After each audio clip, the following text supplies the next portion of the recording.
At the last tournament you guys played, which was what, like last week? Yeah, last week. Something like that. The field, the layout that we chose was pretty open, and we were hoping that you guys would kind of take advantage of the lanes, because I know we kind of went over that a little bit. But I didn't see a whole lot of people getting kills within the first 5-10 seconds of the game. So that's what we're going to focus on now. Because generally there's two ways you can win a game.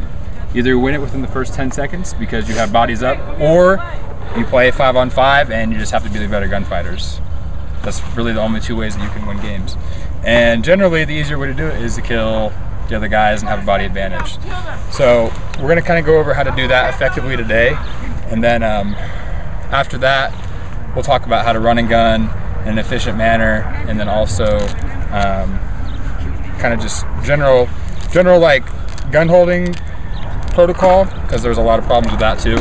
I know that a lot of you are left hand not dominant, I guess I could say, and we're going to fix that by the time this is all over. So I guess let's just get right into this. So actually, what's your name again? Jeremy. Jeremy, why don't you stand right here and tell me what you think is a good lane to shoot, like off the break.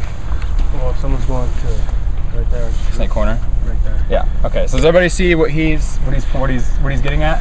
Does everybody understand what a lane is? If you don't understand, just raise your hand. Do you know what a lane is, Isaiah? You know what that is? Okay. Just keep shooting and hold it steady. Yeah. So basically, this is basically the easiest way to kind of key up on players. And then if you see that like somebody stops it, we'll call this race over here. We'll call that God for just all intents and purposes. We'll just say that's the widest they go, and you don't kill that guy and you're still here shooting at him. You still want to shoot just on the outside of the bunker so you can contain the rest of that side. That means that they can't get over that wide. If you can manage to get a guy over here, you're the widest player, you can wrap in and shoot everybody on that side, and you have a huge advantage on anybody if you're wider than them on that side of the field. So Grant's going to demonstrate how to lane on this, and then we'll kind of get into multi-lane stuff a little bit after we do this. So basically, before you do a lane, you're going to want to determine what zone you want to lock off first. So let's say, for instance, you want to shoot Dorito side or you want to shoot snake side. You have to determine that before you do your lane. A lot of what we do in practice is breakout drills and a lot of lane shooting, because we're a really lane heavy team and we like to take advantage of our strengths in that aspect. So what we'll do is we'll walk the field before the layout, or when the layout is released, and we'll identify all the zones on the field, and we'll kind of decide this is what we want to key up on this particular breakout, and this is who we're going to pick on so we can get that early kill off the break and then exploit that side. So let's say, for instance, we want to kill the guy that's running the snake corner, and we want to shoot this lane right here that you pointed out earlier. So off the break, before you do it, so Grant, would you stand up here real quick? So let's say, for instance, this is the start gate. So just line up like you're going to shoot that lane. From home. Yeah, from just like that. Okay, so so you notice how Grant he's lined up like this, like at an angle, not like this. So you never want to line up like with your gun down like this, because main reason is when you come up, like you're going to be shooting too high or you're going to be shooting too low when you come up. So when you're lining up for a lane, you want to line up diagonally, kind of like this, and then just come straight up like that. You're always going to be there 100% of the time. You might have to adjust the height here and there depending upon how they're running the lane or how they're trying to get out there. But generally, that's the way you want to do it. So, Sam and everybody else, you want to stand like right behind Grant so you can get this on camera so everybody can kind of see what we're doing here. So, Grant, I'm going to say 5 seconds, and then when I say go, just start shooting it. And then I'll kind of, everybody, I want you to pay attention to his body language more than where he's shooting at, okay? All right, so 5 seconds. Go.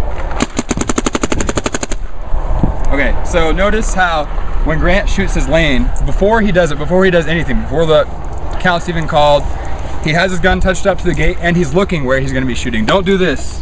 You're going to see some people staring at their gun and then coming up, because if you do that, when you come up, then you have to find the lane. You have to start shooting and then find it, as opposed to just staring at it before the break. You already have it when you come up. So it saves a lot of time. Paintball is a lot about time saving, angles, and just efficiency overall.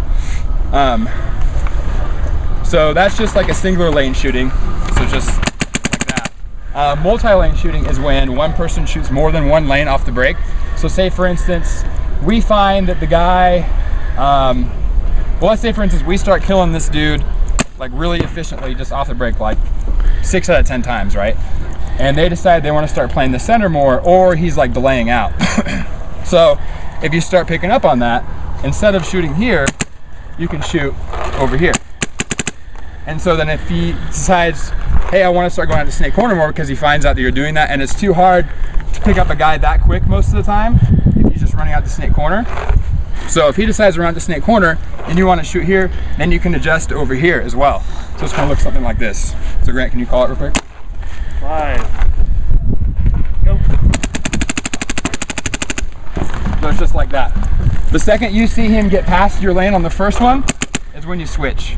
Like the second you see him in your field of vision, immediately.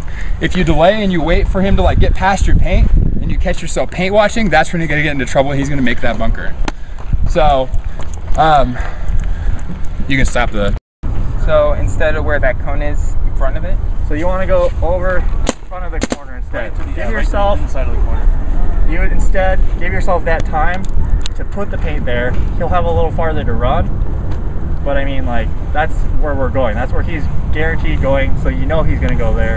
So you're going to have your paint there. So if he's going to the temple and we can land there, might try Basically, that. trying to get Because like some of you guys are like having a real hard time getting the trigger going and initiating the ramp bursts, and that's like that right there, that little gap for you to start it up, he's going to go through every time.